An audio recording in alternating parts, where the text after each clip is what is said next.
Hello guys, guess what we're going to play today. I've never traveled this deep into Azul before. Nor I. In Rashagal, very little is known about the interior regions of Azul. Well, if anyone has any questions, fire away. I've actually come here a number of times. Because you have a girl in Azul? I came for work, mind you. Work. But sure, I may have met a few girls over the course of my duties. Not the most emphatic denial.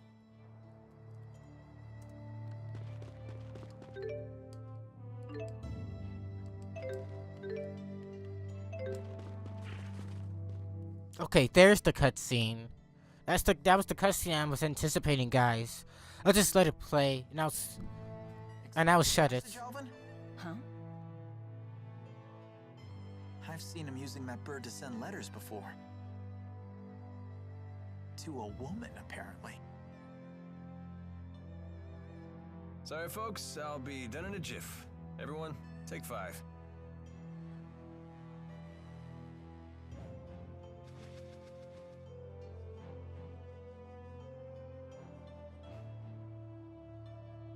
Hey, Mila. You gave something to Ivor a while back. Was it the thing you swiped from the laboratory? Yes, it was the Spyrex used to operate the Lance of Kresnik. That little thing? But shouldn't you keep it with you? No, in fact, it would be dangerous to get anywhere near the Lance of Kresnik with that Spyrex in hand. Oh, well, you know better than me. There is a problem, however. The channeling circle that bound and captured the Four. I believe it was generated by that Spyrex. I will need to generate a channeling circle of equal power to release them. In other words, you'll need that Spyrex to save the 4 great spirits. I may need the Four's power to destroy the Lance of Kresnik, too. The real question, then, is when should I retrieve the key from Ivor? Hey, does that mean you can also use Spyrex to cast arts? It's not just for the Lance of Kresnik? What's the simplest way to explain this? Remember the street lamps in Fenmont? People light them with spirit arts. It's a simple parlor trick. Even a child could do it. But what happens if more powerful spirit arts are required? Those require a powerful caster. Someone with a mana lobe of sufficient capacity. The greater the capacity, the more mana can be produced when using arts. That capacity is determined at birth. It's immutable. Precisely. That's one of the laws of Rizemaxia. But a Spyrex doesn't rely on the caster at all. A caster wielding a Spyrex can power anything, from a tiny streetlight to a gigantic object like the Lance of Kresnik. Mana capacity ceases to be a limitation.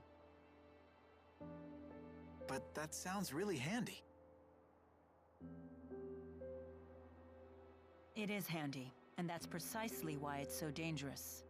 With the Spyrex, anyone can wield arts potent enough to capture the Four, and anyone can use that power to kill others, just as they plan to do with the Lance of Kresnik.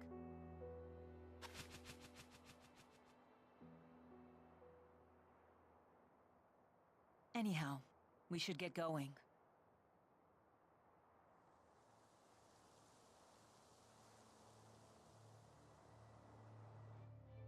You seem to know a lot about golems. What was that you said about earth spirits? Golems are artificial constructs created by the Rashagal army through Earth spirit channeling. They can only work within particular spirit climes, but they're very powerful. Impressive. Isn't she smart? Although she did just hear all that from Rowan. So she's just the conductor's parrot. Elise learns spirit arts through intuition alone, so she hasn't made a proper study of the subject. However, once she learns something, her ability to recall it is quite impressive. I learned a lot of other things too. Like Fenmon is protected to the north and south by golems, and the Fezabel Marsh. It's an impregnable defense. Impregnable, huh? Can you tell me what that means? Well... Perhaps it's time we expand our lessons beyond just spirit arts. Hey, Mila? Are you really Maxwell? I am. Had I not mentioned that yet? Ah, she is Having seen the strength of Mila's resolve, I have no trouble believing that to be true. So how come you look so normal? I have taken physical form by using the elements within a human body as a catalyst. Though it has proven to be an irksome vessel with many limitations. So Mila is Maxwell in a human body. Well, it doesn't change who she is, right? Let's leave it at that. It's still a little scary. But haven't you always known Mila to be scary when she's angry about something? I guess that's true. Are they afraid of me? Or is that a sign of respect? Well, I suppose either will do.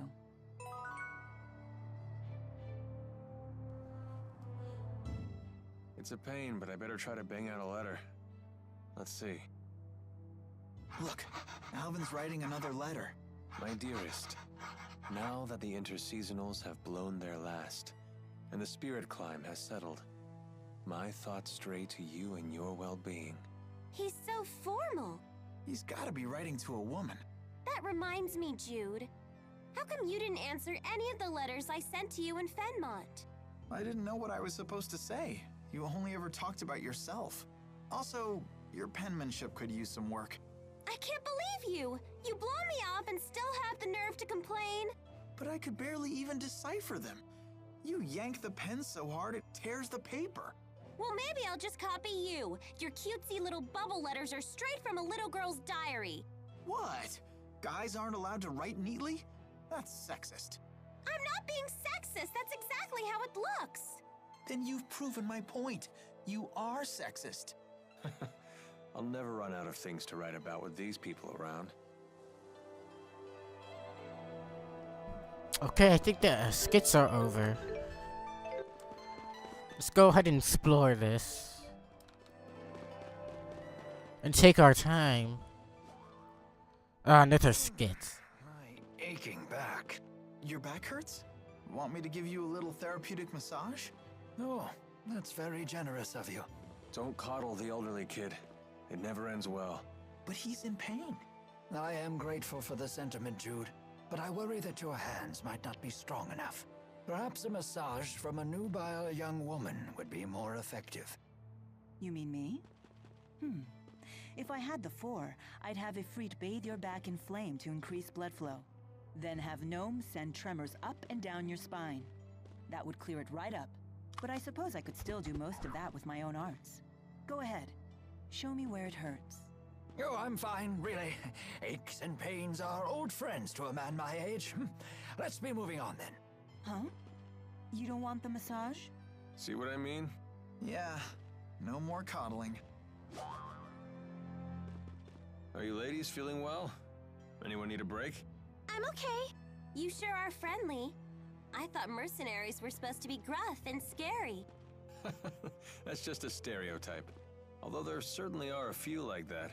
A true pro uses good manners and a kind demeanor to compensate for the job's shadier aspects. Huh. I guess Alvin would be even worse if he was rude as well as devious. I suppose.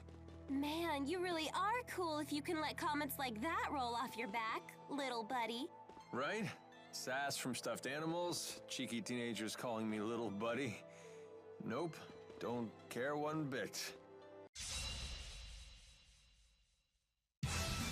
Okay, I think the skits are finally over. Oh wait, I said I was gonna play as Mila this time, so let's go ahead and switch.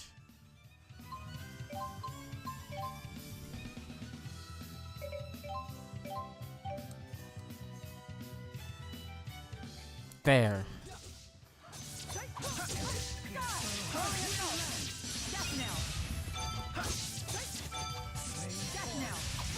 Takes so much TP, that sucks.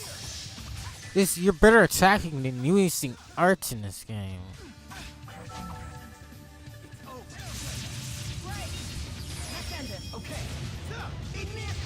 Like how that totally missed.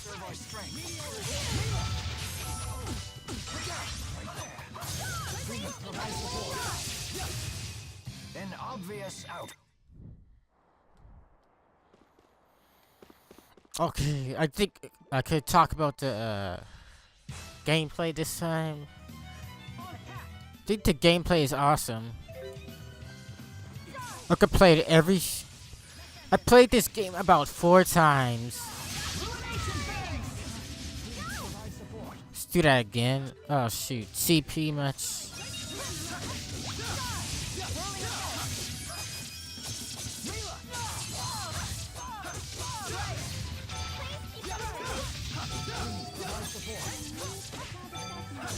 Yeah, I played the Xillia games about 4 times, respectfully, and I love them, especially this one. Even though people complain about this game being rushed, I love the heck out of this one. I just love it. It's just so good to me. And plus, I have a niche for games that are linear. And Xillia 1 is one of them. Do you think Paper Mario the 1,000-Year Door started it all? That game is super linear. That's why I continue to love games that are linear to this day.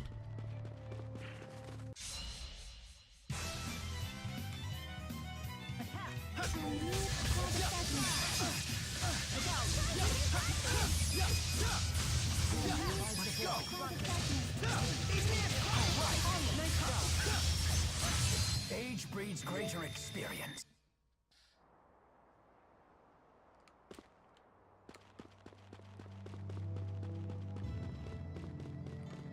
Oh, I almost missed this chest over here.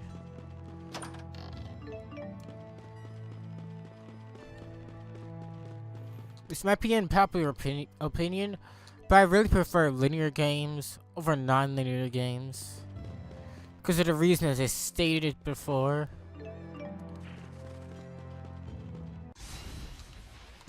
There's something in linear games that I really like.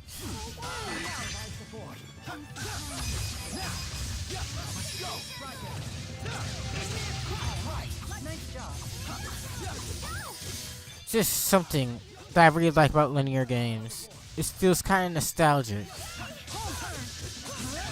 Like playing this game in a certain way. Like I don't care if the game the game makes me follow a certain path.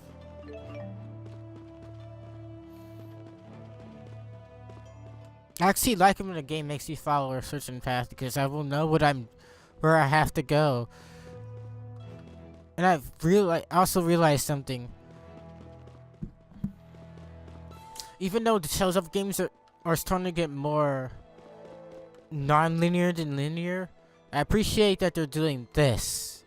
Yes, this thing.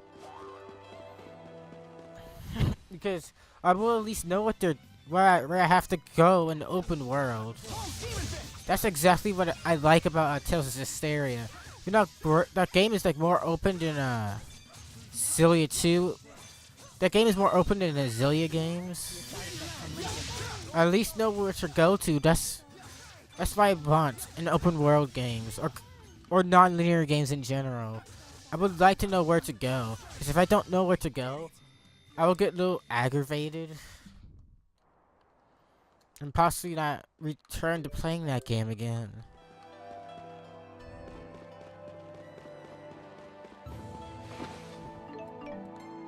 This little thing evolved in the Tales Up series. This thing was that little thing there was just a synopsis. In Tales of the Abyss, it was in the form of synopsis. It at least told me where to go, exactly where to go.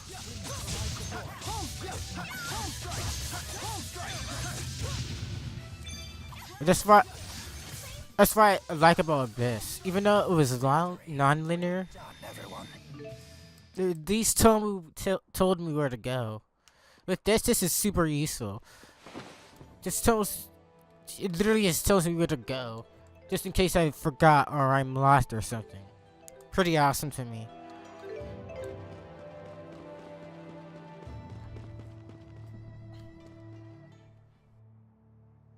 Stay on guard. The enemy could be all around us. Yes, ma'am. How about we take a break? Would anyone care for tea? This is hardly the time for tea. Whatever do you mean? Here, I've steeped some of my finest blend. Well, a moment's rest then. But stay vigilant. This is good! It tastes like sunshine! It's wonderful. Not just the flavor, but the aroma too.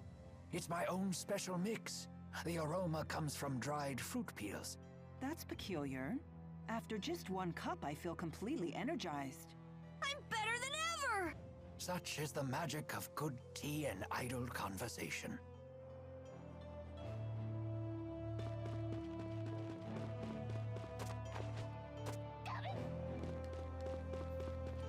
Guess I'll talk about where I got my mic. Yeah, it's a blue. I think it's called Blue Snowball. Oh shoot, was I playing as Jude once? Was I? Oh shoot. Gotta remember not to play as him this time.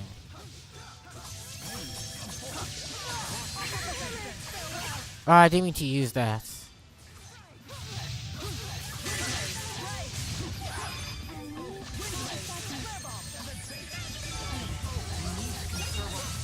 Let us move onward.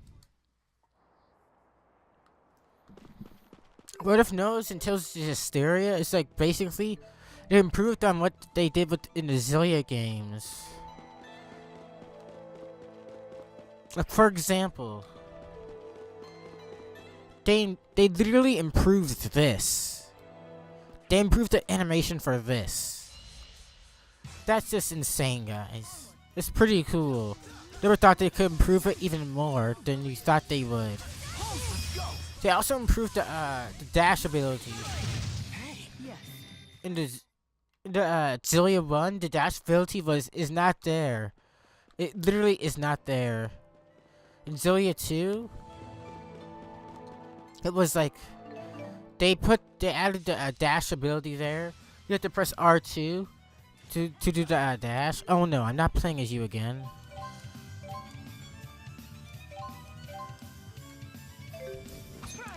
Yeah, you had to press R2 to dash. And in Tails' Hysteria, you don't even need that. The game allows you to dash when you have certain like certain things on your character. Excellent. Like for example, the game will immediately give you the dash ability if you like overhear a conversation. Remember, I'm not talking about this game. I'm talking about Hysteria. It uses the greatest F battle system.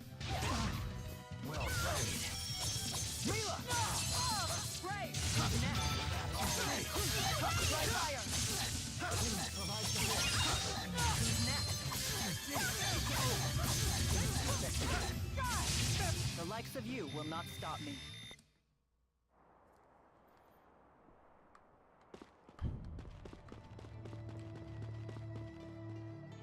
Oh, let me switch it right now.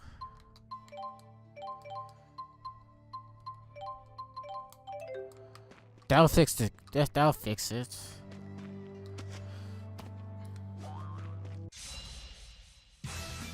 It just amazes me how the Tales Up series people fix things that I don't think they could fix or make any better of. It's just plain amazing. Literally amazing.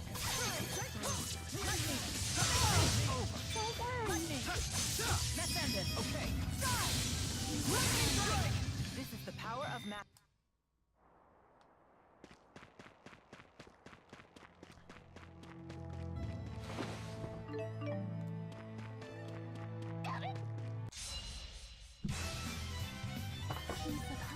I wonder how good they can make the gameplay in general really good. Because so far, Tales of Hysteria is pretty amazing. It's not in my top 5 because of mostly because of the story and battle system. Still a pretty good game though. I'm having trouble beating the final boss of the game because it was poorly like. Yeah, the final boss of the game, the second part of the final boss of the game What happened? was poorly made. I guess I'll vaguely describe what I'm going through with the boss in Tales of Hysteria. Like basically dang it, I'm losing my thoughts so quickly.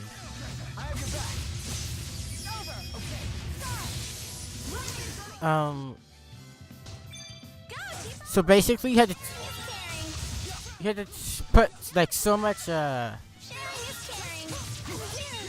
have to take so you have to make Onward. you have to take out as much HP from the boss as much as possible before it does this bullcrap laser which kills every single person on your team. And you have to do that. I didn't know if to prevent that from happening. Like I said before, you have to like input as much damage as possible, so you'll be able to press the reaction button to prevent him from doing it. And you have to do that 4 times too. Honestly, that stupid little mechanic made the boss for the game feel like a chore. Wasn't really fun. It's still a good game though. Even though I haven't beaten Tales of Hysteria yet, I recommend it to you guys. Just be careful with the final boss. It's just pretty frustrating.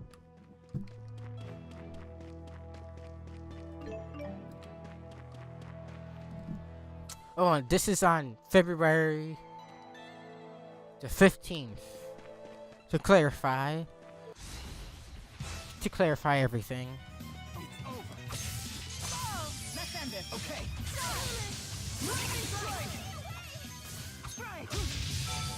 Are there more?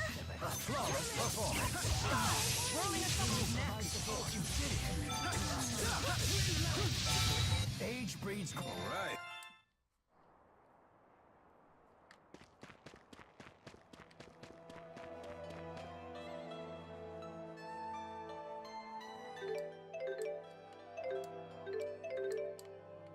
Oh, we're almost there, guys. First, let's use the Linium Orbs.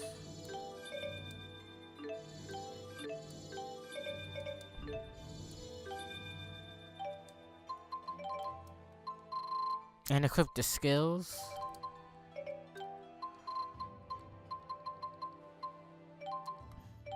Oh, you gotta be careful what you equip on here because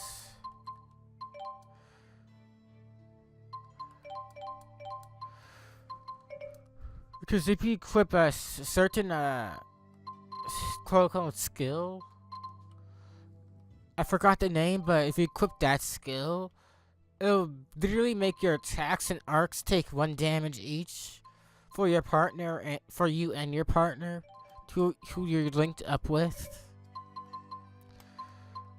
on the enemy, which kind of sucks.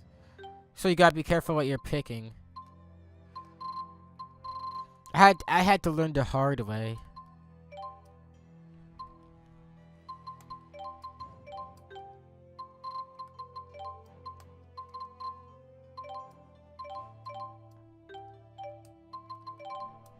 Okay, let's check the arts.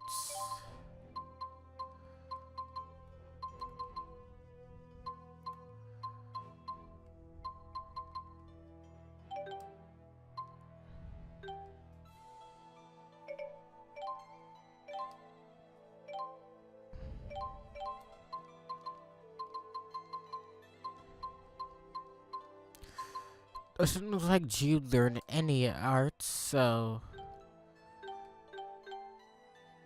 Alvin's learning some. I gotta try them someday. Let us continue.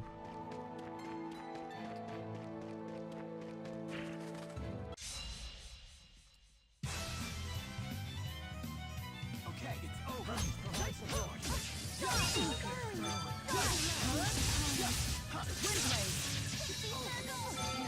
We need to conserve our strength. I'm exactly on 0 TP.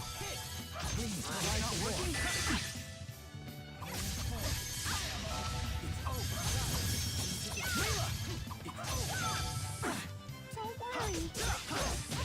I appreciate the support. I hope. All right.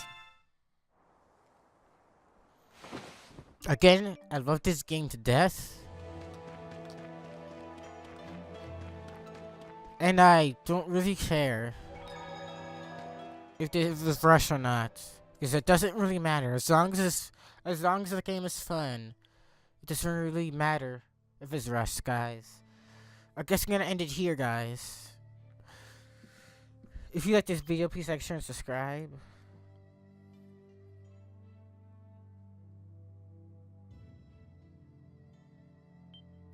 And I'll see you guys later.